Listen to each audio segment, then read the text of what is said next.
If you're in your 20s and you're balding or you're unsure, this video was literally made for you.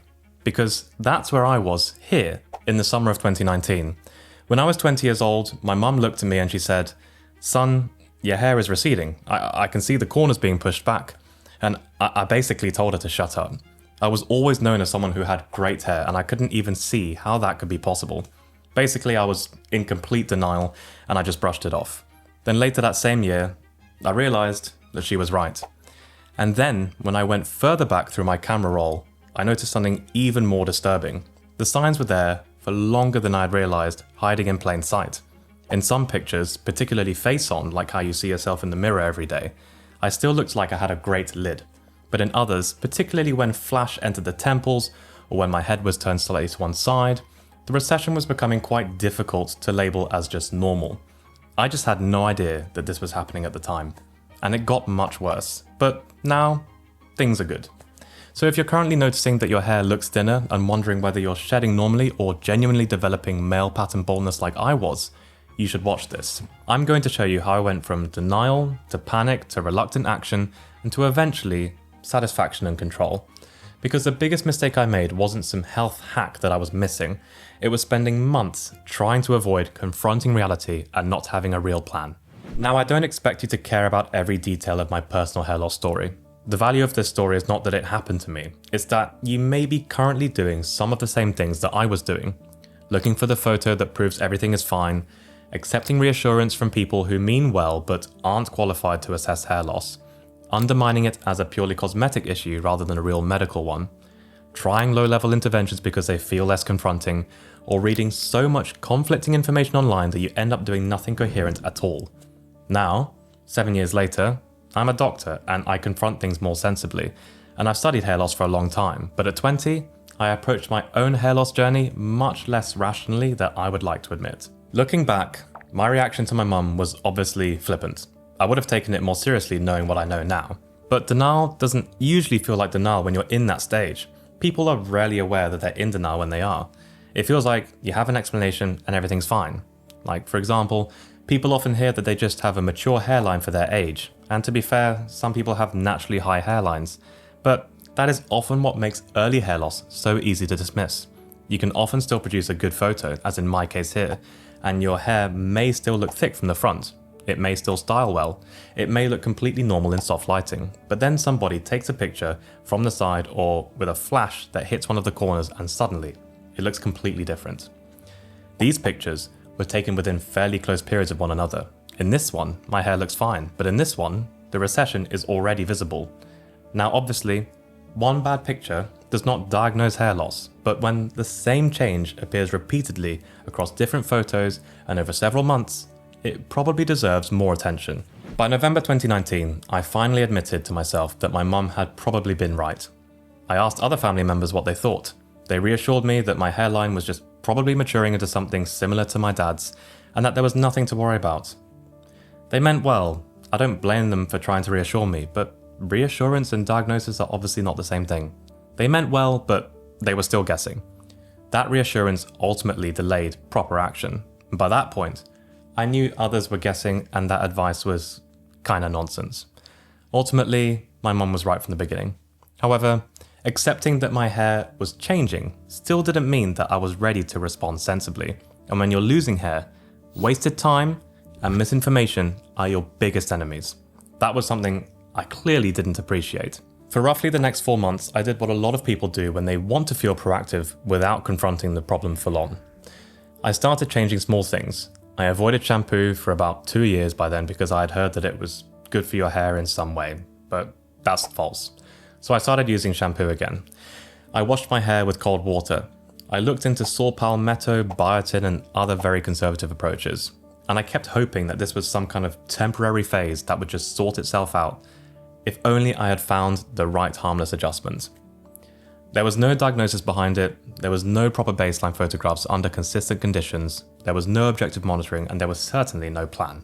I was just rotating through things that felt emotionally manageable. I had a routine, but not a strategy. And that distinction matters because doing something can temporarily reduce your anxiety because it feels like control, but aimless activity is simply not going to be effective. I mean, that's not how doctors treat patients, just randomly trying things. I wasn't choosing interventions according to the condition that I probably had, and in hindsight, I was basically choosing the options that allowed me to postpone accepting the reality. However, by April 2020, shortly after lockdown began, nothing had meaningfully improved, so I finally started looking into real treatment.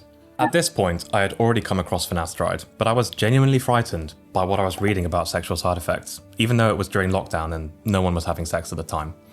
And to be fair, those risks deserve a proper discussion and are genuine. However, my mistake was relying on Reddit threads and forum posts as my primary source of understanding the level of risk. I was a medical student at the time, which makes this quite ironic. But when you're personally frightened, it is very easy to stop thinking as you would for someone else. Calmly, logically, rationally. A clinical study can feel abstract, and that is hard to translate into meaning. But a detailed story from somebody describing an experience feels immediate and more relatable.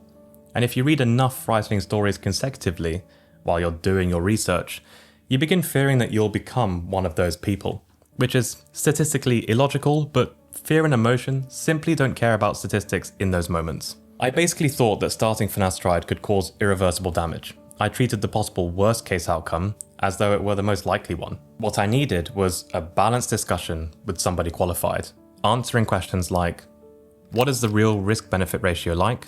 Would I be a good candidate for this treatment? Why might I not be? And what would we do if I developed a problem? Instead, I just avoided finasteride and I started topical Minoxidil in April 2020. Around the same time, I also contacted a hair transplant company in the UK. The consultation felt much more like a sales call than a proper assessment. It was essentially, pay a deposit and we'll arrange a transplant. No questions asked, and I was 20 years old. I pulled out, thankfully, because I couldn't afford it. And when you're young, worried, and poorly informed, you're extremely vulnerable to anybody trying to exploit that and sell you certainty or results. Over the next few months, the Minoxidil appeared to work quite well for me actually. By the summer of 2020, my hair looked substantially stronger. I could style it in my normal quiff, go outside and not spend the entire day in the hospital thinking that everybody could see through my hairline. It looked more stable, and I appeared to get some regrowth as well. For a while, I thought I'd solved the problem. But then going into November and December of 2020, I experienced a terrible shed. My hair became much weaker, and at one point it looked worse than when I started. My response was essentially, what the f is going on? I then interpreted that shed as Minoxidil failing me, so out of desperation, I stopped the Minoxidil and I started finasteride in January 2021. Looking back, that was another major decision made while I was frightened and without proper supervision, which I cannot advise. What I should have done was get assessed before abruptly changing the plan. Instead, I treated one frightening shed as a final verdict when it probably wasn't. A shed is more of an event. It does not, by itself, suggest your fate or a need to change course. Finasteride appeared to stabilize my hair loss during 2021, but I saw very little obvious regrowth. At the time, that felt like nothing was working. I didn't properly understand that slowing or stabilizing progressive hair loss can be a successful outcome, even when it doesn't rebuild the hairline that you've already lost. I was too emotionally attached to how my hair used to look just 2 years ago.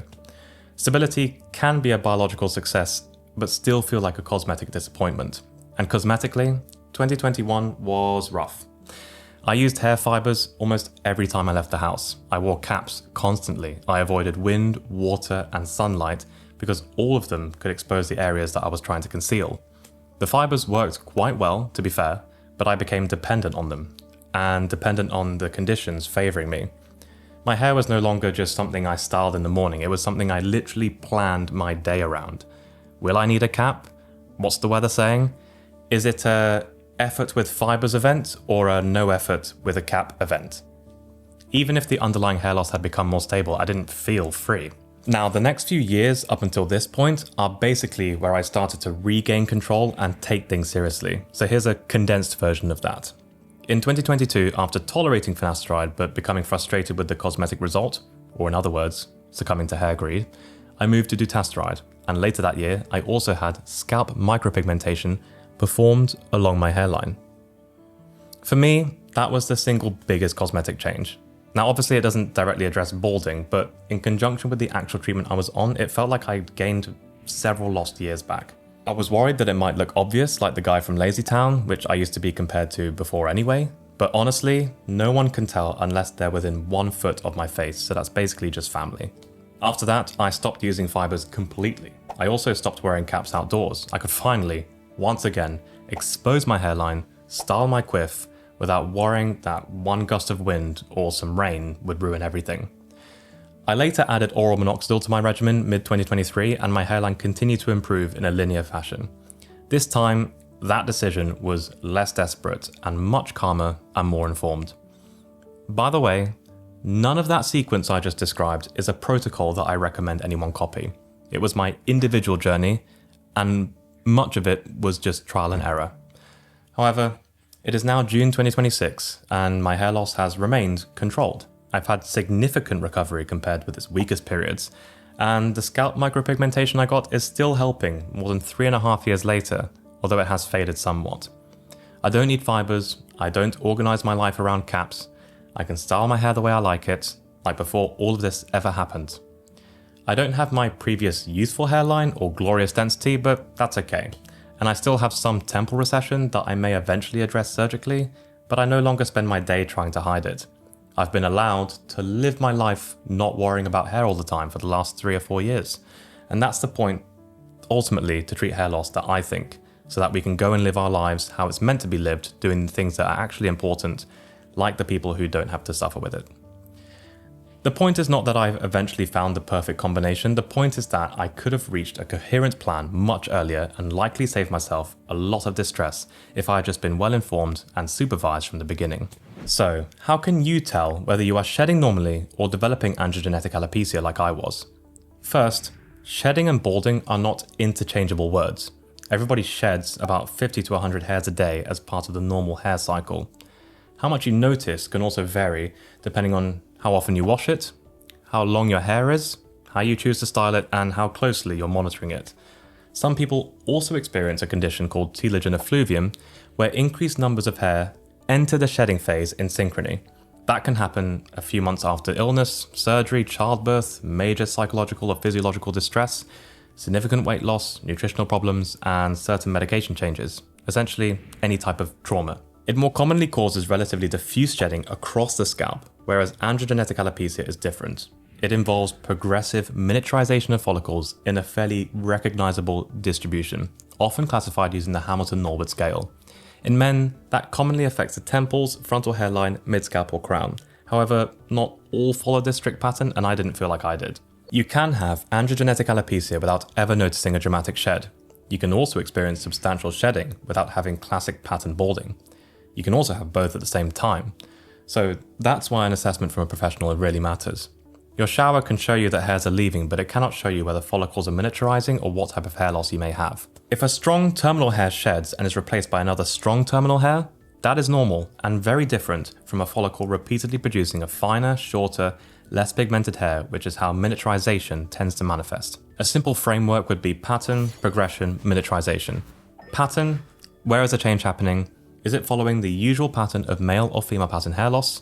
Progression, is the same area gradually changing across several months? Miniaturization, are the affected follicles producing increasingly finer hairs? Hard to tell without a microscope of some kind. You can get a sense of pattern and progression at home, but miniaturization is where proper assessment from a qualified professional is essential. In terms of assessment, a good trichologist, dermatologist, or hair loss clinician should begin with your history. They should ask, was the change sudden, like over days and weeks, or gradual, like over months and years? Is the shedding diffuse or concentrated within a particular region? Was there a triggering event or physiological insult that might explain a sudden shed, like major trauma or stress? Is there a family history of pattern hair loss? Are there scalp symptoms like itching, burning, pain, redness, or heavy scaling that might suggest frontal fibrosing alopecia or folliculitis?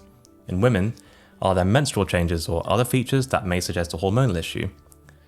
Then, they examine the distribution. They look at hairline, temples, mid-scalp and crown, and also the back and sides for comparison. Ideally, they use trichoscopy, which is essentially looking at the scalp and hair under magnification, and blood tests may be appropriate when the history or examination suggests further contributing factors like iron deficiency, thyroid disease, or a hormonal problem. But not every person with hair loss needs a huge panel of blood tests. A young male with a classic pattern of gradual hair loss from a family history may not need a routine blood work done to reach a sensible diagnosis of androgenetic alopecia. In other words, the testing should follow the history and examination and not replace them. One caveat: trichologist does not automatically mean medically qualified or can prescribe. A skilled trichologist may be very useful for photography, trichoscopy, and recognizing common patterns, but sudden, patchy, painful, inflamed, or potentially scarring hair loss should be assessed medically, ideally by a dermatologist, since the treatments for those situations are very different. Essentially, a proper assessment is the ideal starting place for anybody with a hair restoration journey, and it stops people from guessing. If I could go back to the time where my mum first pointed out my hairline, I would not tell the 20-year-old version of myself to immediately escalate to the regimen that I'm currently on. That's not what I'm trying to say. But I would tell him to do these 5 things. First, take proper baseline photographs, even if it's uncomfortable. Front on, side on showing both temples, and top down showing the crown. As standardized as possible, like a clinic would. Same room, same lighting, similar distance, similar hairstyle, and dry rather than wet. Second, stop checking it constantly. Go and live your life, and do important things while addressing it in the background. Third, arrange a proper assessment with a knowledgeable professional and receive a proper diagnosis with a documented baseline. Fourth, do not use strangers on a forum as your diagnostic panel or your personal risk calculator. Forums can expose you to real experiences, but they cannot tell you how common those experiences are, nor can they be truly validated. Use real scientific evidence from controlled studies to determine risk, and speak to your doctor if you're still unsure about it. And finally, make one coherent, supervised decision that may involve anything from a period of watchful waiting to a combination of medical therapy and cosmetic camouflage to hair transplant surgery straight away. In addition, come up with a plan in case that decision isn't well tolerated, like experiencing side effects. But make the decision with knowledge and clarity, rather than desperation and fear like I was doing back then. The earlier you address the problem head on, the more options you have and the greater your chance of success. When my mum first pointed this out, what I really needed then was somebody calm, transparent, and informed to say, yes, your hairline may be changing, but let's assess it properly. Let's work out whether it's progressive, and then we can discuss what you actually want to do from here. Here are your options, and here's an honest discussion about the risks. That would have been great. Now, I cannot know exactly how much more hair I would have today if I had done that in 2019. I may well have preserved more, but I definitely would have saved months of confusion, denial, lost confidence, and just trial and error. So don't allow one frightening hand of hair strands in the shower convince you that you're going bald overnight. That's irrational. But also don't allow one flattering photograph to reassure you for another year while delaying a diagnosis. Document it properly if you're concerned, get the right assessment, understand your options, and then make a calm decision with a follow-up plan. This is essentially why I made this channel, so that hopefully fewer young hair loss sufferers go through what I did. Anyway, I hope this was valuable, and subscribe for more help like this if you're interested, and next time we'll be looking at androgenetic alopecia in more detail and the key differences between male and female pattern hair loss.